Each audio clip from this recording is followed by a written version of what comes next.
우리는 대개 스스로 말은 안 하지만 좀 잘난 줄 알고 삽니다. 착각인 줄 알면서도 상대적인데 나보다 세고 잘났고 그런 사람에게 기죽어 살지만 그렇지 않은 사람한테는 말 한마디라도 조금 더 아는 척을 하려고 하고 과시도 좀 하려고 하고 뭐 그렇게 삽니다. 그럴 수 있습니다. 그런데 가만 살다 보니 저는 여러 어르신들에 비해서는 한참 멀었지만 그런데 우리가 안다고 했던 게 사실은 알지 못했다는 걸 깨달을 때가 있습니다. 예를 들면 우리에게 질병이 있었는데 질병을 알았는지 모릅니다. 근데 그것 때문이 아니라 다른 일로 병원을 갔더니 검사하던 중에 의사 선생님이 나중에 보시고 나서 선생님 이런 것들이 있었는데 혹시 아세요? 모르는데요? 저한테 그런 게 있었어요? 그런 게 있었는지도 모르게 그냥 지나갔죠. 옛날에 어르신들은 병원 가면 돈 든다 해서 웬만하면 다 안 가셨으니까 그냥 아프면 멸치 앓고 그다음에 뭐 해열제 먹고 그냥 혼자 지내다가 끙끙 지냈는데 하나님이 은혜로 낫게 해주셔서 나은 흔적을 있는데 얼마나 아팠는지 모르고 간 게 많습니다. 나는 내 몸에 대해서 나 자신을 안다고 했지만 사실을 보니까 이렇게 큰 질병이 지나갔음에도 불구하고 모르고 간 것들이 뭐 그것만이겠습니까? 한둘이 아닌데 그렇게 있습니다. 그런데도 아는 척을 합니다. 우리는 부모님이 우리 얼마나 사랑하시는지를 잘 모릅니다. 말로는 저는 아직도 그 사랑의 소리가 참 쉽지 않은데 드라마나 그런 거 너무 잘 하더라고요. 사랑해, 사랑해. 부모님에 대해서 사랑합니다. 이야기합니다. 그런데 사실 부모님이 얼마나 우리를 사랑하셨는지를 아는 거는 돌아가시고 나서 압니다. 장례식 때 알고 그 이후 얼마 동안 부모님의 부재와 함께 삽니다. 어디를 가든 계셨던 곳이 있고 무엇을 먹었든 자셨던 음식이 있고 무엇을 해도 하셨던 모든 형상들이 떠나지 않아서 임재가 아니라 부재인데 마치 부모님이 계신 것처럼 그렇게 삽니다. 그러다 어느 날 어느 때 이상하죠? 내가 이런 일을 하고 있으면 잔소리가 들려져야 되는데 잔소리할 부모님이 안 계시다. 그때는 그게 그렇게 싫었는데 알아 계신 게 하루 이틀이면 모르는데 오래 알아 계시면 다 좀 어려운 건 사실 아닙니까? 경제적으로나 정서적으로. 그래도 알아 계셔도 어딘가 계시면 뭐 자주는 아니어도 갈 곳이 있었는데 더 이상 갈 곳이 없다 하는 것을 느끼는 그때 그러면서 부모님이 말을 하셨든 안 하셨든 잔소리 같았던 뭐 어찌 됐든 얼마나 자녀를 사랑했는지 뒤늦게 압니다. 안다고 했는데 사실은 살아계실 때는 그만큼 모르고 삽니다. 우리는 건강을 잃고 나서야 건강이 얼마나 중요한지 압니다. 건강한지 그런지 또 모르고 그냥 바쁘게 달려갔습니다. 늘 불평불만이죠. 다람쥐 쳇바퀴 돌듯 하는 인생. 일상 평범한 삶을 지루해합니다. 그러다가 어느 날 병이 들어서 그나마 하던 그 일을 하지 못하고 자리에 누워 있어야만 할 때 그때 과거가 생각납니다. 소소하고 별 볼 일 없어 보였지만 그래도 그때는 내 팔, 내 발, 소위 내 몸뚱아리 가지고 가고 싶은 곳을 갔고 하고 싶은 걸 하고 다니며 살 수 있었는데 그런 건강이 얼마나 소중했는지 그때는 몰랐습니다. 잃고 나서야 소중함을 압니다. 오늘 말씀과 관련해 보면 이와 비슷한 게 있습니다. 안다고 생각하는데 모르는 것 바로 자유입니다. 자유 참 좋은 말이죠. 우리에게 자유는 조금 개인적으로 이런 생각이 있습니다. 내가 하고 싶은 것을 누구에게도 또는 무엇에도 구애받지 않고 내 마음대로 할 수 있는 것, 그게 자유죠. 냅둬, 하고 싶은 대로 할 거야. 그걸 자유라고 여깁니다. 그래서 세상 속에 꽉 막혀 눌려 살다가 어느덧 법의 경계를 조금 넘어섰다 완전히 넘어가면 큰 문제가 생기니까 일탈이라고 불리는 그런 용어를 들면서 법의 경계를 넘어갔다 오면 그 짜릿함을 느끼는 것, 그리고 서로 웃고 즐거워하는 것, 추억으로 남긴다는 것, 그게 자유라고 합니다. 그런데 정말 자유일까요? 아니면 자유라고 여겼지만 사실은 우리도 모르는 사이에 누군가에게 또는 무언가에 묶여 속박돼 살고 있지만 그걸 전혀 인식하지 못하고 살면서 자유라고 내 마음대로 살 수 있다고 여기며 착각하고 살고 있지는 않을까요? 오늘 말씀을 통해 세 사람을 좀 살펴보겠습니다. 앞에 두 사람은 소위 되고 싶은 사람입니다. 금수저 물고 태어났고 세상에서 누리고 싶은 자리, 위치에 있는 그런 사람이고, 마지막은 전혀 거기에 비견할 데 없는 사람입니다. 첫 번째 사람은 로마 사람이고 총독의 위치는 베스도라는 사람입니다. 로마 사람, 지금도 미국 사람, 영어가 되고 그 다음에 미국의 국력과 그리고 그 시민권을 가지고 세계 어디 가도 어깨에 힘주고 살 수 있는 그런 사람들, 많이 약해졌지만 여전히 강력한 그런 것, 이걸 넘어서 로마인, 거기에 총독의 자리, 거기에 더해서 이 베스도는 앞에 있었던 총독, 이전 총독 벨릭스에 비해서 굉장히 괜찮은 사람이었습니다. 그는 근면하고 성실했습니다. 부임한 지 3일도 안 돼서 총독 관절을 떠나서 문제가 있는 이 예루살렘, 유대인의 그 집별지 예루살렘으로 올라갔습니다. 왜냐하면 해결되지 않고 2년간 질질 끌고 있었던 문제가 있었는데 그 해결하려고 오면 3일 동안 도대체 내 일은 뭔가, 여기서 뭐를 할 수 있나, 좀 더 탐관 오리적이면 어디에서 내가 뭘 좀 뜯어 먹을까, 이런 생각하고 바쁠 터인데 그는 그러지 않았습니다. 거기 찾아갔고 2년 동안 지지부진했던 바울 사건을 손대기 시작했습니다. 그래서 이 일을 손대기 시작하면서 유대 왕 헤롯 아그리파 2세도 같이 불러서 이야기를 듣고, 그리고 바울을 또 공명정대하게 자기가 스스로 자기 변론할 수 있도록 그렇게까지 말을 해줍니다. 그는 또한 그럼에도 불구하고 정치인이어서 유대인들에게 호의를 베풀어 바울에게만 평판이 좋게, 뭐 거기 잘 돼봐야 별로 좋은 거 없으니까 유대인들에게 호의를 베풀었습니다. 그런데 이 베푸는 모든 과정 속에 신문 속에서 바울이 하는 말을 듣고 나서 바울에게 했던 건 딱 하나입니다. 바울 미쳤네. 당신 미쳤구만. 제정신이 아니네. 그래도 배운 사람이라 막 상소리하지 아니하고, 왜 미쳤는지, 너의 많은 학문이 너를 미치게 했구나 하고 그렇게 평가를 합니다. 그는 바울이 이야기하는 것을 들어도 못 들었습니다. 안 들렸습니다. 왜냐하면 예수님을 알지 못했고 예수를 믿지 못했기 때문입니다. 그는 복음을 들어도 복음인 줄 몰랐습니다. 전혀 이해하지 못했습니다. 왜냐하면 그는 전형적인 세상 사람이었기 때문입니다. 제가 선교에 대한 소명과 마음을 하나님 주셔서 가서 선교지에 가서 선교도 해야 되지만 좀 이론적으로 공부를 해보고 싶었습니다. 하나님 길을 여셔서 공부하게 하셨는데 저의 선교 그 공부하는 주제는 종교다원주의라는 겁니다. 쉽게 얘기하면 산이 있고 정상에 올라가는 길이 여럿 있습니다.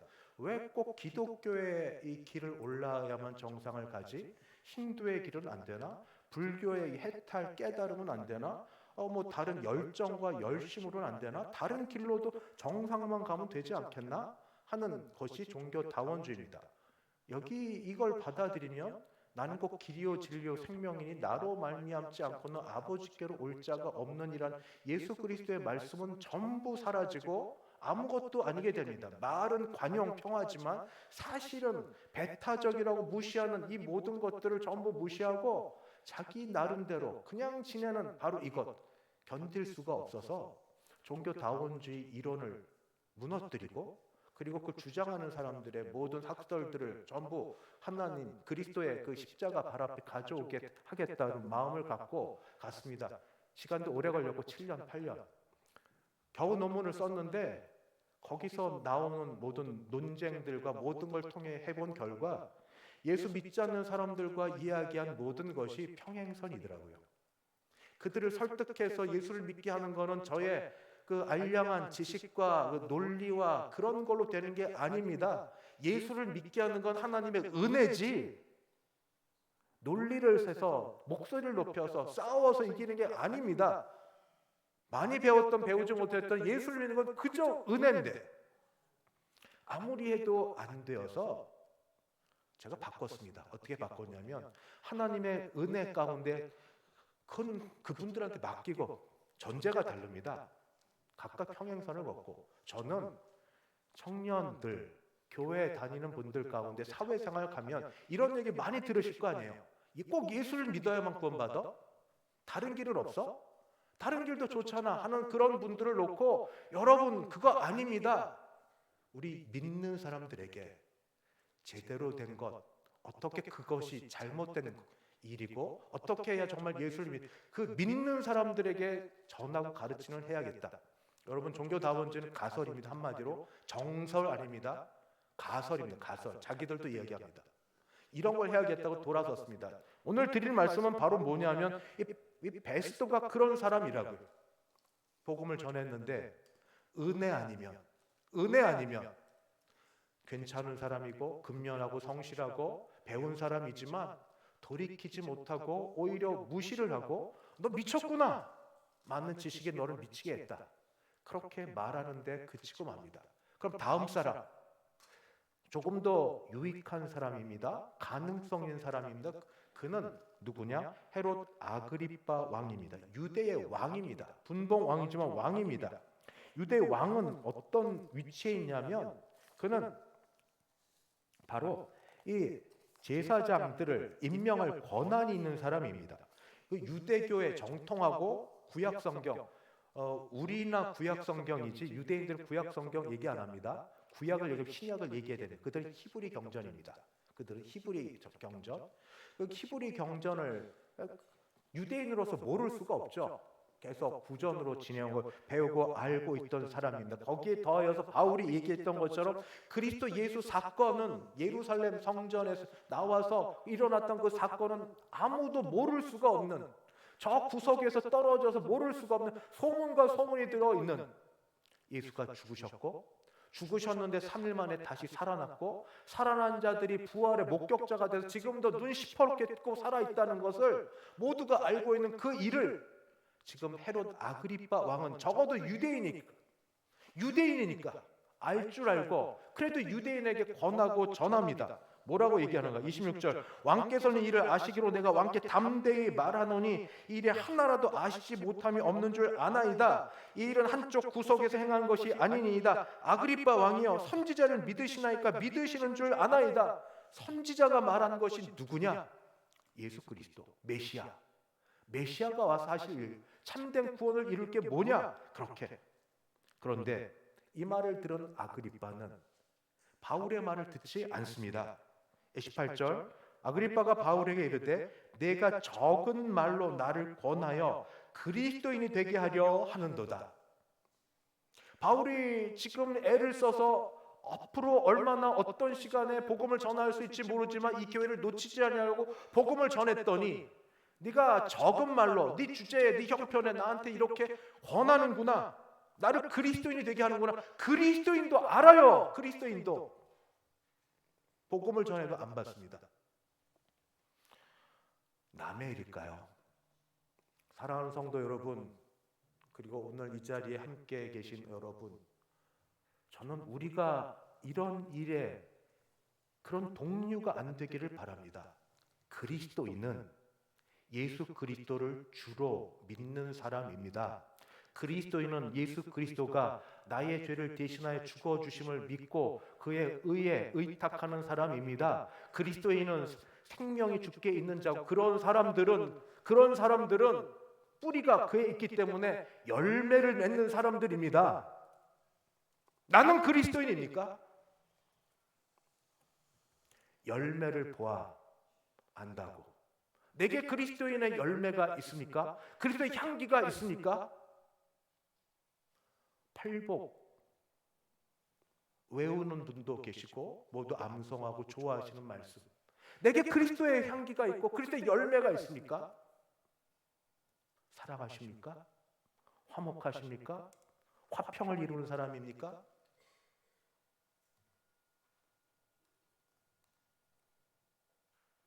그리스도인.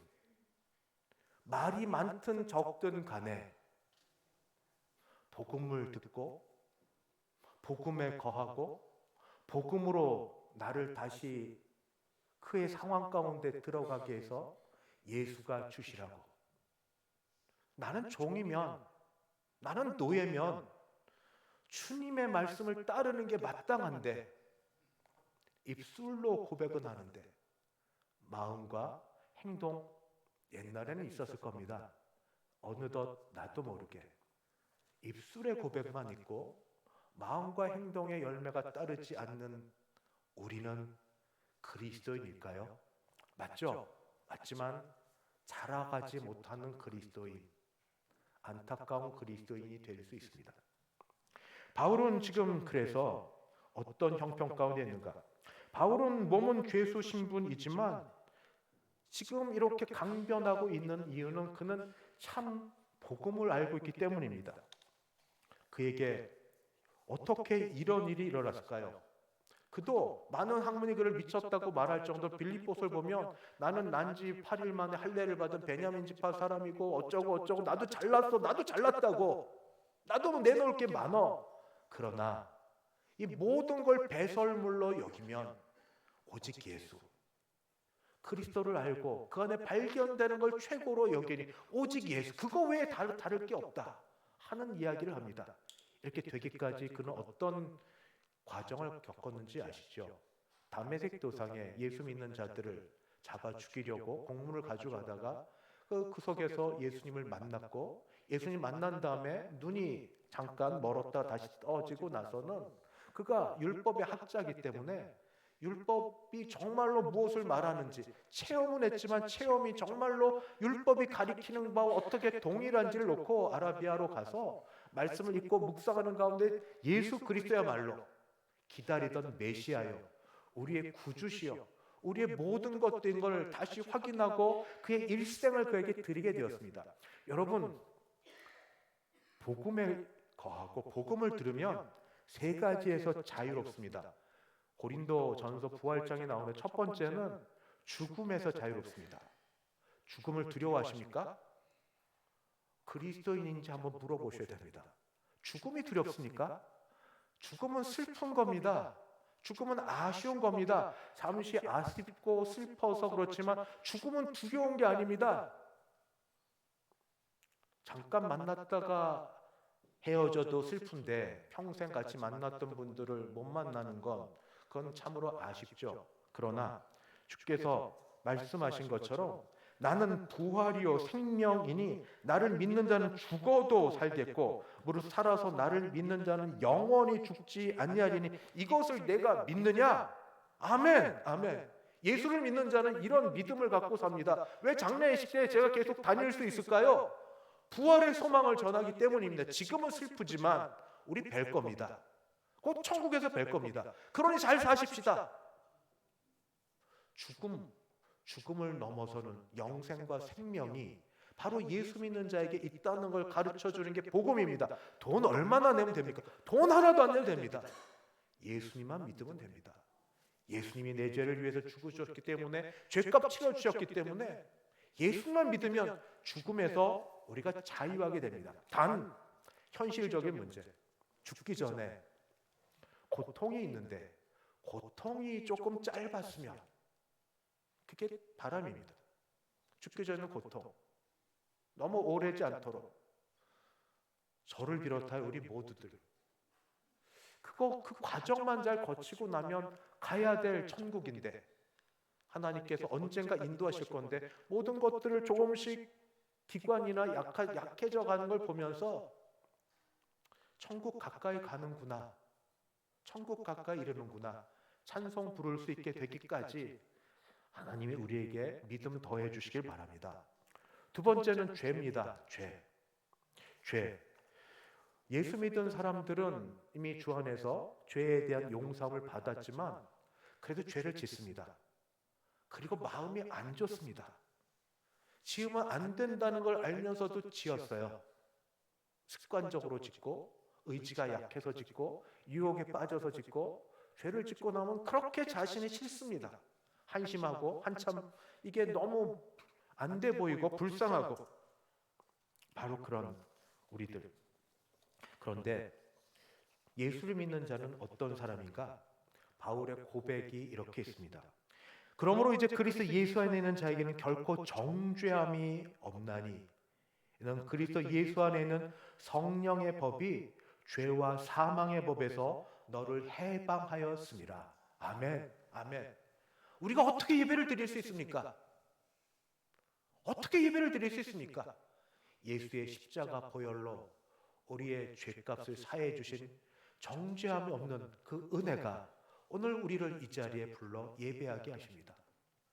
예수를 믿는다, 복음을 들었다, 바로 죄로부터 벗어나 거룩의 삶을 열망하게 되고 또 그렇게 살 수 있게 되길 소원하며 사는 것, 죄를 졌을지라도 회개하면 받아주시는 정죄함에서 벗어나는 게 바로 예수 믿는 겁니다. 마지막 세 번째가 뭔가 마귀 사탄입니다. 사람과 사람 사이도 강하고 약하면 우리가 힘들고 어려운데 영적 존재를 어떻게 이깁니까? 귀신도 무서워하는데 졸개인, 마귀 사탄을 어떻게 이깁니까? 그러나 주께서는 이 마귀 사탄을 같은 겁니다. 사탄, 마귀, 주께서 이렇게 이기셨습니다. 히브리서에 보면 강한 자가 무장을 하고 자기 집을 지킬 때는 그 소유가 안전하되, 강한 자는 마귀 사탄입니다. 더 강한 자가 와서, 예수 그리스도, 더 강한 자가 와서 그를, 강한 자인 마귀를, 사탄을 굴복시킬 때는 그가 믿던 무장을 빼앗고 그의 재물을 나누니라. 예수께서 오셔서 십자가에 죽으심과 부활하심으로 그의 모든 권세를 깨뜨렸습니다. 죽음의 권세를 깨뜨렸고 흑암의 권세에 있던 사람들을 그의 아들의 나라로 옮겨주셔서 우리는 다른 세상에 사는 사람입니다. 신분이 달라지고 세상이 달라지고, 이게 복음입니다. 복음. 여러분, 사도 바울은 갇혀있지만 이것을 경험하고 알아서 죄수의 몸에 있지만 그래도 담대하게 미쳤다 소리를 듣고 작은 말로 나를 권한다 소리를 들을지라도 내가 이렇게 묶인 것 외에는 여러분이 이 복음의 자유를 알고 누리시기를 원합니다. 예수 믿으십시오. 정말로 믿으십시오. 그러면 위로부터 나르시는 예수의 성령의 역사가 강같이 흘러서 세상이 주지 못할 희락과 평강을 알게 하시고, 입에서 찬송을 우리 나오게 하시고, 마음에 믿음을 줘서 이 세상 비록 공중권세 잡은 자가 활약하고 있지만 믿음으로 승리하고 살 수 있습니다. 복음을 전하고 예수를 전합니다. 이 일을 위해서 우리가 지금 기도하고 리본데이 때 사람들 오게 하셔서 이 좋은 소식을 나누며 이 예수님께 묶이도록 다시 태어나는 복된 인생이 될 수 있도록 기도하고 바랍니다. 말씀을 마칩니다. 금수저 물고 태어나지 못했다고, 스마트해서 그 높은 자리 차지하는 걸 내가 못했다고, 그런 거 부러워하지 마시고 주께서 말씀하시기를 그저 사랑한다, 내 아들아, 내 딸아 불러주신 그 음성 듣고 내가 여기 있나이다, 내가 여기 있나다. 주님 하나님을 아버지라, 아빠 아버지라 부르며 예배할 수 있는 그 은혜, 하나님을 아버지라 부르며 기도를 받아줄 분이 계시다는 그 감사, 죄가 있지만 죄 용서받는 그 은혜, 기쁨으로 감사하시고 입술로 표현하시고 믿음으로 올려드리면서 우리 더 감사하며 신앙생활 잘 하실 수 있는 우리 모두 되시기를 주의 이름으로 축복합니다. 기도하겠습니다.